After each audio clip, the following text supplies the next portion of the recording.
The airport terminal froze when the police dog suddenly exploded into frantic barking at a pregnant woman standing near the security line. Conversation stopped mid-sentence. Rolling suitcases slowed. Every head turned as the K9 lunged forward, claws scraping hard against the polished floor, eyes locked on her swollen belly. The woman gasped, instinctively stepping back, one trembling hand cradling her stomach. "Please," she cried, voice shaking. "Make him stop. I haven't done anything." But the dog wouldn't stop. His bark was desperate, sharp, echoing through the terminal like a warning siren. Passengers whispered nervously. Why would a trained police dog bark at a pregnant woman? What danger could she possibly be? Officer Daniel Cross tightened his grip on the leash, confusion flashing across his face. He had worked with Titan for 6 years. The K9 had sniffed out explosives, narcotics, weapons. Titan never reacted without reason. Never like this. "Easy boy," Daniel muttered, trying to calm him. Titan didn't listen. His body stiffened, tail rigid, nose flaring as he strained closer to the woman. Not her bags. Not her pockets. Her belly. That detail sent a chill through Daniel's spine. The woman stood frozen, breathing fast, eyes darting between the dog and the gathering officers. Her face was pale beneath her makeup. "I'm just traveling," she insisted. "I'm pregnant. I swear." 2 officers moved in cautiously, creating space as the crowd backed away. Phones rose. Someone whispered, "What if she's hiding something?" Another murmured, "That dog knows." The weight of hundreds of judging eyes crushed down on her. Daniel studied Titan closely. This wasn't a trained alert. Titan wasn't sitting. He wasn't pawing. He was barking in raw urgency, the way he did only once before, during a near-fatal incident Daniel still remembered too well. "Something's wrong," Daniel said quietly to his partner. "He's not detecting luggage. He's detecting her." The woman's knees shook. "Please," she begged again, tears forming. "I don't understand why this is happening." Titan lunged once more, forcing Daniel to brace himself. The bark that followed was louder, sharper, almost panicked. Silence swallowed the terminal. Daniel made the call. "Ma'am," he said firmly but gently, "we need to escort you for additional screening." Her shoulders slumped in defeat. As officers guided her away, Titan continued barking, eyes never leaving her belly. Whatever he sensed, time was already running out. The screening room door closed with a hollow click, sealing the woman inside with 2 officers and a medic. Bright lights revealed beads of sweat forming along her hairline. Titan paced outside, whining, scratching lightly at the door, his agitation growing instead of fading. Officer Daniel felt his pulse quicken. Titan should have calmed down by now. Instead he sounded terrified. Inside, the woman lowered herself onto a chair, breathing shallow and fast. "I don't feel right," she whispered. "Something's wrong." The medic stepped forward, checking her pulse, then her blood pressure. His expression tightened. "Heart rate's high," he said. "Ma'am, are you in pain?"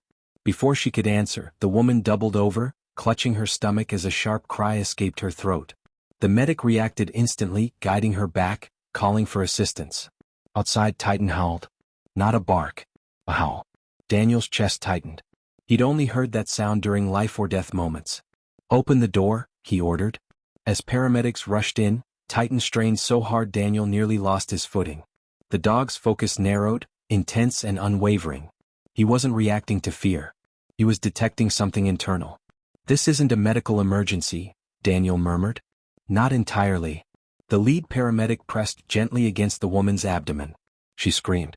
He froze, then pressed again, slower. His face drained of color. "This doesn't feel right," he said carefully. "The surface is too firm. Uneven." Titan barked once, sharp and commanding, then sat abruptly. A full alert. Daniel swallowed. "That's his highest warning," he said. "The danger is inside her." The woman began sobbing uncontrollably. "I didn't want this," she cried. "They made me." Officers exchanged alarmed glances. "Who made you?" Daniel asked. She shook her head, fear choking her voice. "I can't say. They'll kill my child." The medic lifted the edge of her blouse to examine further. What he saw made him stop cold. Beneath the fabric wasn't natural skin movement. There was a faint seam. "This isn't a pregnancy," he whispered. "It's a prosthetic." The room went silent. Carefully, he lifted the silicone shell away, revealing a tightly strapped harness beneath, packed with insulated cylindrical containers wired against her torso. Titan erupted, barking furiously, nose darting toward the tubes. The woman collapsed into sobs. They forced me, she cried. They threatened my daughter. Daniel felt the weight of the moment crash over him. Titan hadn't been attacking her.